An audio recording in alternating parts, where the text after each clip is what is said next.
ശബരിമല ഉൾക്കൊള്ളുന്ന വാർഡും അത് നിലകൊള്ളുന്ന പെരുനാട് ഗ്രാമപഞ്ചായത്തും LDF ആണ് ജയിച്ചത്. ശബരിമല വിശ്വാസികളുടെ കേന്ദ്രമായി നിലകൊള്ളുന്ന പന്തളം മുനിസിപ്പാലിറ്റി BJPയിൽ നിന്നും ഇടതുപക്ഷ ജനാധിപത്യ മുന്നണി പന്തളം മുനിസിപ്പാലിറ്റി പിടിച്ചെടുക്കുകയുണ്ടായി.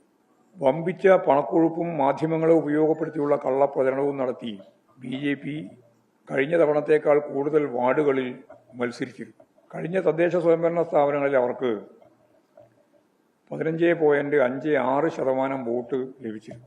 അതിനേക്കാൾ കൂടുതൽ സീറ്റിൽ മത്സരിച്ച ഇപ്രാവശ്യത്തെ തെരഞ്ഞെടുപ്പിൽ 16.06% വോട്ടാണ് ലഭിച്ചത്. നേരിയ വർധനവ്. ഞങ്ങൾ 25% വോട്ടും 25% സീറ്റും കരസ്ഥമാക്കും എന്ന് പറഞ്ഞുകൊണ്ടാണ് അമിത്ഷാ കേരളത്തിലെ ഇടതുപക്ഷ ജനാധിപത്യ മുന്നണിയെയും ജനങ്ങളെയും വെല്ലുവിളിച്ചുകൊണ്ട് തൃശ്ശൂരിൽ അവരുടെ പ്രവർത്തക സമ്മേളനത്തിൽ അവകാശവാദം ഉന്നയിച്ചത്. കഴിഞ്ഞ പാർലമെന്റ് തെരഞ്ഞെടുപ്പിൽ 19.40% വോട്ട് BJPക്ക് ലഭിക്കാൻ സാധിച്ചിരുന്നു. യഥാർത്ഥത്തിൽ